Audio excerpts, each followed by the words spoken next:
Today's dress of the day is going to be this gorgeous cobalt blue dress. It's like a very nice flowy dress. It is not made of like the thickest sort of fabric, but it's fine because the weather in the Netherlands has been pretty soft this week. I'm going to pair it with somewhat contrasting colors in terms of my accessories. So I'm gonna go for this set of earrings that comes with this ring. I think I'm going to put a bracelet for a change. It is definitely a Miss Dior kind of day, one of my favorite scents out there, and of course a beautiful black leather watch. And I quickly wanted to show you my shoes because those are something different for a change. Normally I would wear heels with this, but today I am actually going to wear my new creepers. They have like these cute little like moon and stars, but they are like so fucking heavy. I think if I smack someone on the head with those, I'm definitely going to, you know, cause some significant damage. I really like that the ties are this sort of material. It's a little bit more chic looking. The only thing is that they're about like half a size bigger, and because they are so heavy, they tend to really like rub against my heel here. So I've put these little like heel protectors and I'm going to tie them really tightly. Today is going to be the first day that I'm going to wear them for a full day. I've like practiced with them a couple of times at home, and I am very curious whether I'm going to end up loving them or hating them. Outfit is ready, shoes and all. The dress has this cute little playful slit, so it is slightly see-through, but it's okay, I don't really care. And here you have the shoes.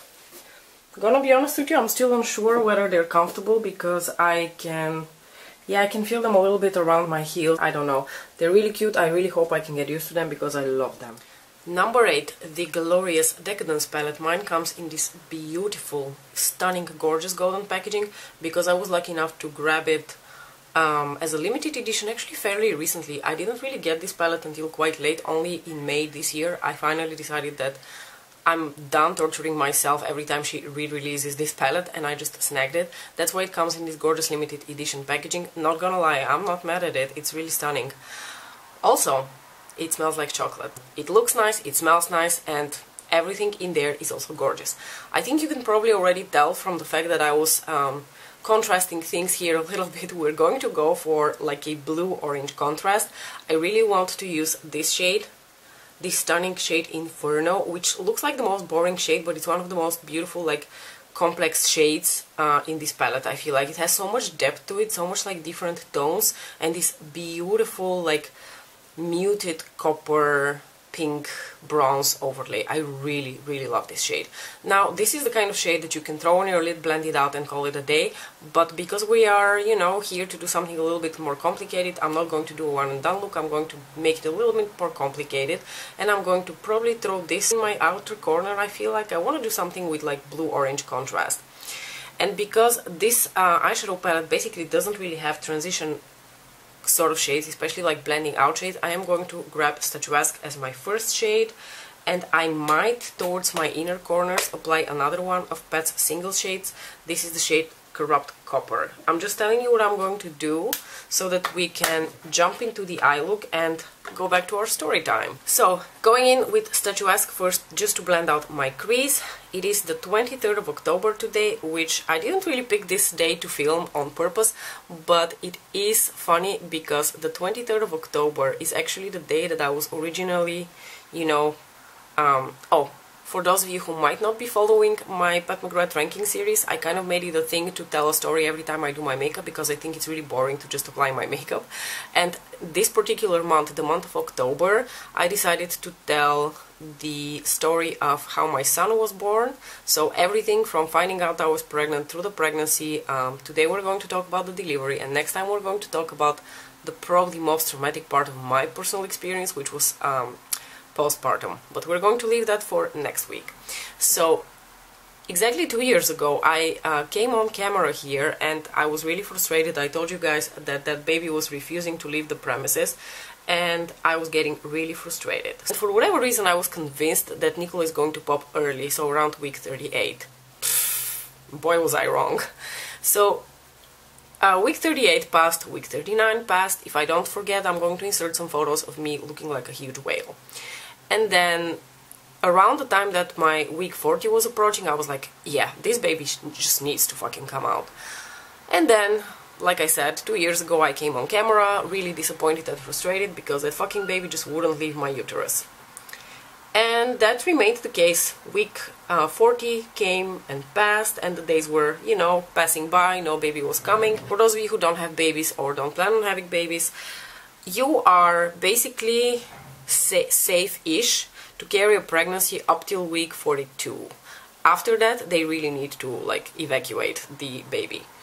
But between 40 weeks is normally the amount of time that a woman carries a baby, and then you get like that leeway of like 2 weeks, just because, you know, maybe the calculation is not completely accurate.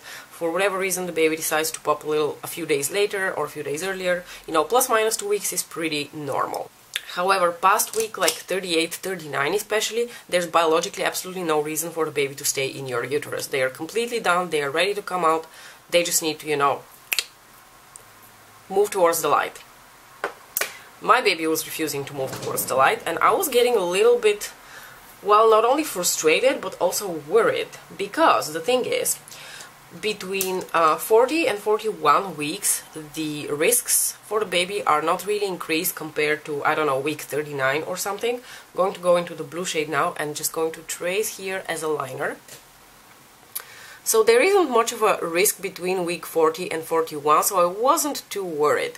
But as I was approaching week 41, I was starting to get a little bit uncomfortable, and I decided to just talk to my midwife at my next appointment, because after, I want to say week 38, they want to see you at least once a week, and then maybe between 40 and 42 even twice a week.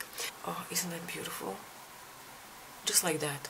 So beautiful. So as I was approaching the end of week 40, I went to my midwife and I told her, look, if the baby doesn't come out by next week when I hit 41 weeks, we need to induce. Okay, because I had read up on the risks, and it seemed like between 40 and 41 weeks the risks are not increased. However, between 41 and 42 weeks, the risks already significantly increase. The risks for the baby getting too big to, you know, go through a vaginal birth normally, so they might have to vacuum him out, you might need to get a C-section. There's a lot of complications that become possible in just that 1 week. One of them, a really crappy one, being that they might poop in the amniotic fluid and get an infection. So, you know, I was not about to take that risk, given that biologically speaking there was no reason for him to stay in there. So I told the midwife that we are inducing when I hit 41 weeks, and she was like, sure, that's your choice. So that was a Friday. It was a Friday, the day before, the day when I spoke to the midwife. And then the weekend came, and I was pretty convinced that I'm just going to have to be induced on Monday. And I was preparing myself mentally for that, because I know that being induced is no fun either. And then it was pre-Halloween weekend, so there were like a ton of horror movies on TV. I didn't really dare to go out anywhere anymore because I was afraid of like popping in the middle of the city or something. Throughout my whole pregnancy leave, I did not like sit on my ass and do nothing. I went to the city, I went to get like brunches with my friends, and something that used to make people laugh a lot is I used to carry this absorbing mat with me and like put it under me on the bus when I went to a restaurant, just because I was like, but if my water breaks, I don't want to like mess up everything, so I want to be nice. Little did I know that that little absorbing pad wasn't probably going to be enough to absorb everything that comes out. But I will try to insert the last photo that was taken of me on that evening right before I went into labor. So the evening of the 27th, I had made a delicious dinner. I was about to start enjoying a bunch of horror movies on TV. I can't remember the title of the movie that was on TV that evening. It was something with teenagers being haunted by other teenagers. I don't know. If I find the title of the movie, I'll put it on the screen. Obviously it wasn't a very memorable movie. But what happened throughout the movie, around 8 o'clock in the evening I want to say, is that I felt a little cramp. Now I didn't get overly excited about that cramp, because I had been getting those cramps on and off for the past few weeks, and they never really amounted to anything, so I didn't want to be disappointed. So the cramp went and passed, I continued having my dinner and watching the movie. Then about 20 minutes later, it repeated itself. And I thought to myself, huh, that's interesting. But I decided to still not get overly excited. Then 20 minutes later, that cramp came again, and I was like, alright, I think we're in business. These are coming at certain intervals. I think I'm in labor. So my husband and I were like, up top, finally, it's happening. Going to grab Inferno on my finger now, by the way. So after that point, I had taken a pregnancy class, by the way, so I was fully aware that between me getting my first contractions, because at that point I was completely convinced those are actual contractions, and the baby coming, there would be a significant amount of time. And what the teacher in our pregnancy class said basically was, continue on with your day, whatever it is that you were doing, because the chances of you popping anytime soon are not very big. So if you're baking cookies, just continue baking cookies. I was in the middle of dinner and watching a movie, so I just continued having dinner and watching a movie. Now the inconvenient thing about the time of the day that my contractions started is that we were approaching the night. And the guidelines from our midwife were, don't call until 7 in the morning unless your contractions last a certain amount of time and come with a certain frequency. I was nowhere near that. I'm going to go back with the blue and just start blending here around the edges. And I knew that the recommendation is for me to just go to sleep and try to get some rest before the contractions get more intense.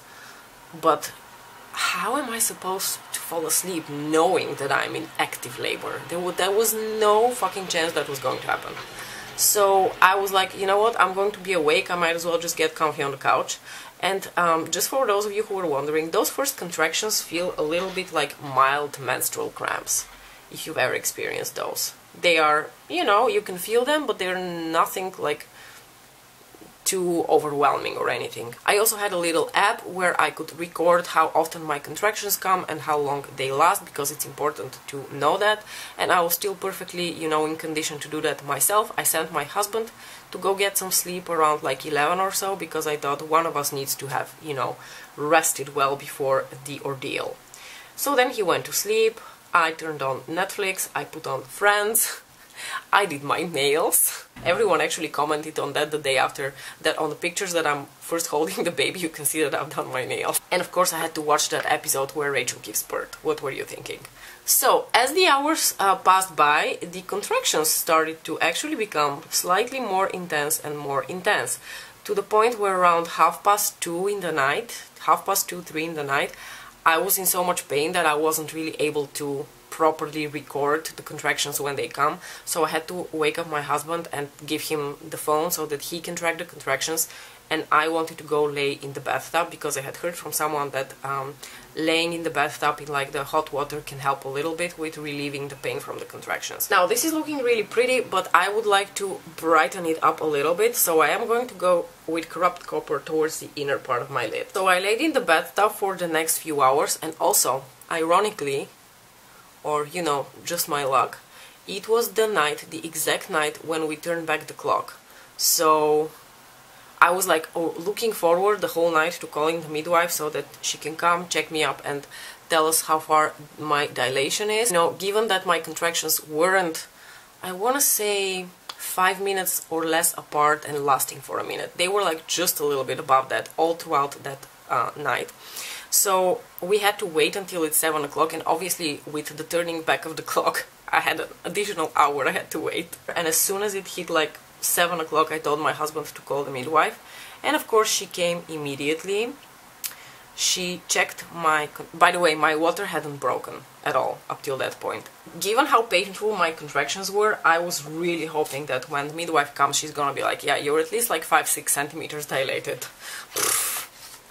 She came, she checked me out, and she was like, you're doing really well, you're already at 3 centimeters. And I was like, you mean I've been in labor for 12 hours and I'm only 3 centimeters dilated? And then I had a flashback of the episode where Rachel gives birth. If you guys haven't seen that episode on Friends, please go do. But there is this one scene where Rachel's already been in labor for hours upon hours, and then the doctor comes and she tells Rachel that she's 3 centimeters dilated, and Ross goes 3 centimeters? I am dilated 3 centimeters. And I had that flashback in my head, and I almost had to start laughing, even though I was in so much pain. Just FYI, I'm going to dip into the Skin Fetish Trio highlighter thing and use one of the shades as my inner corner highlight, because nothing in the Decadence palette will really work for my look right now. and then she said that since I still really wasn't that far along, she would come back in a few hours. When she said a few hours, my heart fucking sank, okay? But at that point I was so uncomfortable and in so much pain that even the bathtub wasn't really helping. So I just went to sit on a chair, and I think that in between contractions I was actually dozing off a little bit because I was already to the point where I was really exhausted. Like every time I would feel a contraction, I would feel this overwhelming pain and wake up, but I think between that I dozed off a little bit. So around 10:30 she came back. And to my utter disappointment, I hadn't moved an inch. I was still at 3 centimeters. Not an inch. Not an inch more, you guys. More than 12 hours later. So the midwife said, look, I can break your water and we can just get the process going a little bit faster. So I was like, please go for it. So she took out a needle. You know those like knitting needles? It was about that big. And if I hadn't been in so much pain, I would probably have freaked out. But I was in so much pain that I was like, you fucking do to me whatever you want. So I didn't feel a thing, by the way. She just like poked the amniotic sac and my water broke.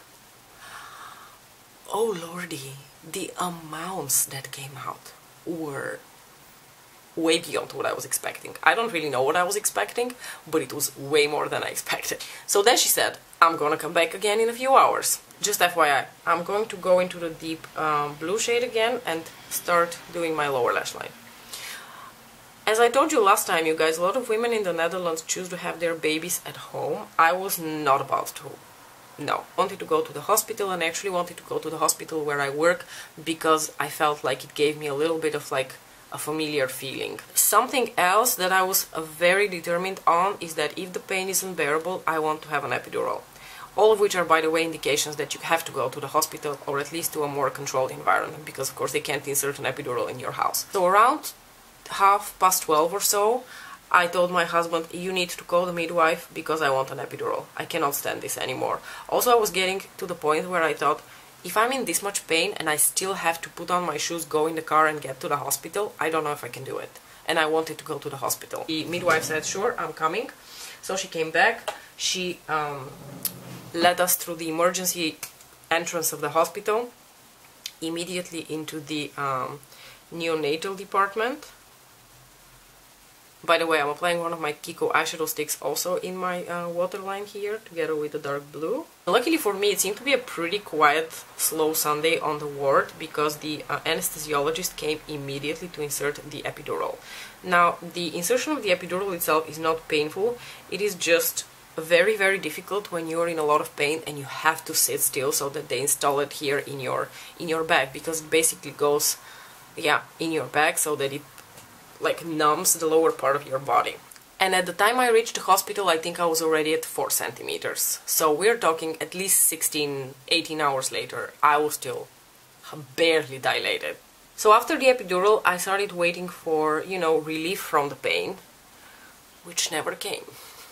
Let me tell you that. They hooked me up with all sorts of things. They put something around my belly, something in my arm. Unfortunately, it seems like the epidural could only partially relieve my pain, because I had some of my contractions were extremely low, almost like the baby was probably like pushing on something there, and the epidural couldn't do anything about it. So I felt pretty much like 80 to 90% of my contractions until the end. I think I got some relief, because I think some of the contractions in like the upper part of the belly I didn't feel, but the lower part, the excruciatingly painful part, that stayed. So just FYI, even the epidural isn't 100% effective.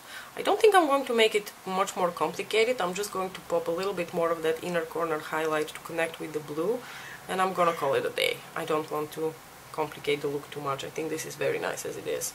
Around like 2 or 3 in the afternoon, the midwife, or like the doctor from the hospital, came, and she told me that since I wasn't really progressing fast enough, they think it's best if they give me a little push. So in the end I did get induced in a way. Like my labor started naturally, but they did have to put some extra drugs to induce the actual contractions and the whole process to get going, because it was taking way too long. So they did put me on oxytocin, and that is rather unpleasant because it basically sort of like amps up the process, and everything is like amped up, including the contraction, so I was in a lot of pain, you guys.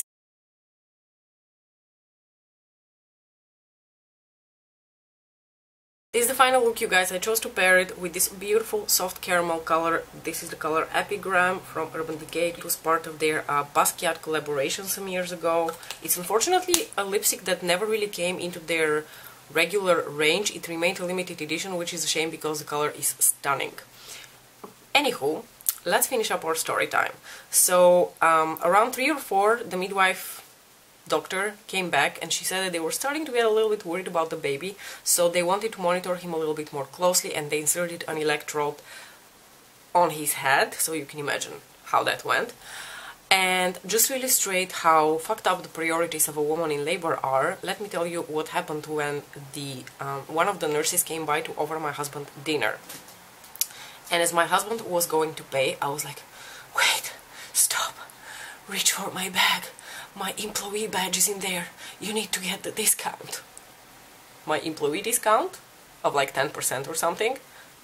Apparently it was very important that my husband doesn't get ripped off by 10% while I was in labor. Just a side story. So they inserted the little electrode. Another fun fact is that I could actually see when my contractions were coming, because I had this little thing wrapped around my belly and I was hooked to a monitor, and they showed me that when a contraction comes you can like see the little peak coming.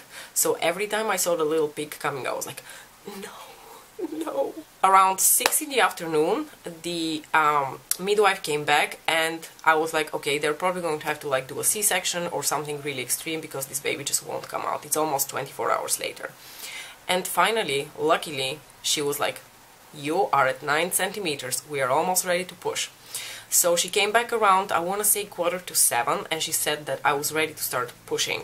Now let me tell you, my pushing part went really quickly. It was not longer than half an hour. And I don't recall whether I really felt a lot of pain during the pushing. Like when the contractions were coming, I felt the pain, but I was also extremely concentrated and I was trying to follow the instructions of the doctor, who was like, okay, you need to push like this, like don't like strain your face, because that's not going to achieve anything. You need to actually strain your muscles. So I was really trying to follow her instructions. And let me tell you, something that you completely forget about when you are in labor is shame and, you know, feeling uncomfortable and embarrassed about things. A lot of women have this fear before they go into labor that they're going to be exposed, that they're going to poop while they're in labor. It happens. Happened to me as well. It wasn't a big deal. They cleaned it up really quickly. They were extremely professional about it. So let me tell you, when you're in this much pain, you really don't give a shit what's going on. So around 20 minutes into the pushing process, she told me that they were starting to get really worried about the baby because they could hear that his heart rate is decreasing. So she told me, look, I'm going to cut and he's going to come out immediately. And I was like, you do that. So she performed the episiotomy and he came out, and I remember them lifting him up, and my first thought was like, wow, what a complete human being. I don't fucking know what kind of Quasimodo I was expecting to come out of me, but I was really impressed at how complete he was, like the legs, the head, everything. Of course he was covered in blood, he had like this huge clot here on his hair that took weeks to get off, but yeah, he was cute and perfect when he came out, and we were both just so relieved. After that, they still needed to remove the placenta, so I had to like push one more time for the placenta to come out. Luckily that went no problemo at all. The only slight complication was that I lost a lot of blood during the episiotomy, over a liter of blood, according to the doctor, so they were a little bit worried about that. And because of the epidural, by the way, you pee in a bag because you can't feel anything above underneath your waist. So I had to remain in the hospital overnight for them to monitor my kidney function, for them to see whether the anemia was going to get worse and whether the bleeding would stop properly. They sewed me up. And that is basically my the story of how I gave birth.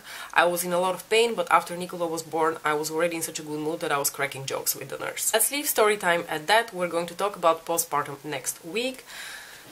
Number 8, the gorgeous Decadence Palette. I love it. I hope you enjoyed the look that we created with it. Let me know what you think about it in the comment section below. Next week we're going to do the stunning Midnight Sun palette, which is one of my favorites from Pat. As usual, thanks so much for watching. I'll see you next time. Bye!